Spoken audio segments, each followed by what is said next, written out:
بسم اللہ الرحمن الرحیم۔ السلام علیکم ورحمۃ اللہ وبرکاتہ۔ ناظرین، یہ ویڈیو آج کل کا دور جو کہ بہت سوشلائزڈ ہو چکا ہے، نہ دین کا خیال ہے اور نہ ہی ماں باپ کی عزت و عصمت کا خیال، گرل فرینڈ اور بوائے فرینڈ کے چکروں میں الجھی نوجوان نسل کے لیے بہت ہی سبق آموز ویڈیو ہے۔ آنکھیں کھولیں۔ بنی اسرائیل میں ایک نوجوان تھا جو بہت ہی خوبصورت اور نہایت پاک باز تھا۔ وہ نوجوان ٹوپیاں اور ٹوکریاں بنا کر بیچتا اور اپنا گزر بسر کرتا تھا۔ ایک دن وہ بازار میں ٹوپیاں بیچتے بیچتے بادشاہ کے محل کی طرف نکل پڑا۔ محل میں ایک حسین شہزادی کی اس پر نظر پڑی تو اس شہزادی کے دل میں شیطان نے وسوسہ ڈالا۔ اس نے اپنی خادمہ کو بھیج کر اس نوجوان کو بلوا لیا۔ نوجوان نے سمجھا کہ شاید شہزادی صاحبہ نے کچھ خریدنا ہے۔ وہ خادمہ کے ساتھ محل میں داخل ہوا تو خادمہ دروازہ بند کر کے باہر سے چلی گئی اور شہزادی برہنہ حالت میں سامنے آ گئی اور بولی، اے حسین نوجوان، میرے قریب آؤ اور میری خواہش پوری کرو۔ نوجوان نے کہا کہ اے شہزادی، اس رب سے ڈر جو بڑا بے نیاز ہے، یہ گناہ عظیم ہے جو جہنم کا ایندھن بنا دے گا۔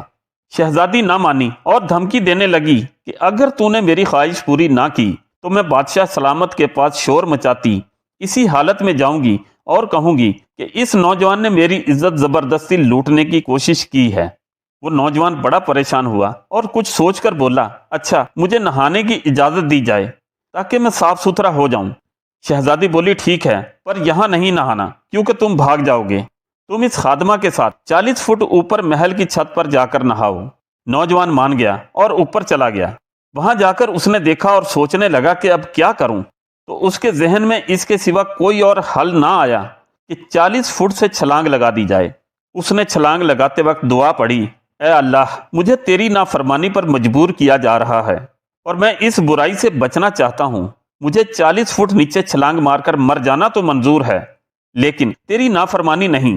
یہ کہہ کر نوجوان نے چھلانگ مار دی۔ اسی وقت ایک فرشتے کو باری تعالیٰ سے حکم جاری ہوا کہ جاؤ اس نوجوان کو بچاؤ۔ فرشتے نے اس نوجوان کو بحفاظت نیچے اتار لیا۔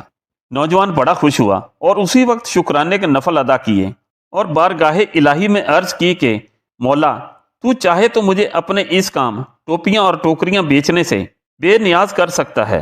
اے رب، مجھے کچھ عنایت کر تاکہ میں آرام سے بیٹھ کر کھا بھی سکوں اور تیری عبادت بھی کر سکوں۔ اس کی درخواست اللہ پاک نے قبول فرمائی اور وہی فرشتہ جس نے اس کو بچایا تھا ایک سونے سے بھری ہوئی بوری لا کر اس کے سامنے رکھ دی۔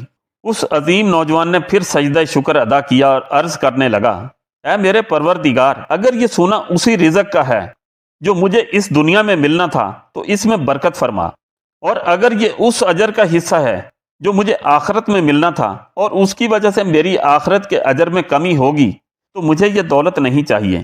نوجوان کو ایک غائبانہ آواز آئی، یہ جو سونا تجھے عطا کیا گیا ہے اس صبر کا 70واں حصہ ہے جو تو نے اس گناہ سے بچنے کے لیے کیا، اور 69 حصے تجھے آخرت میں ملیں گے۔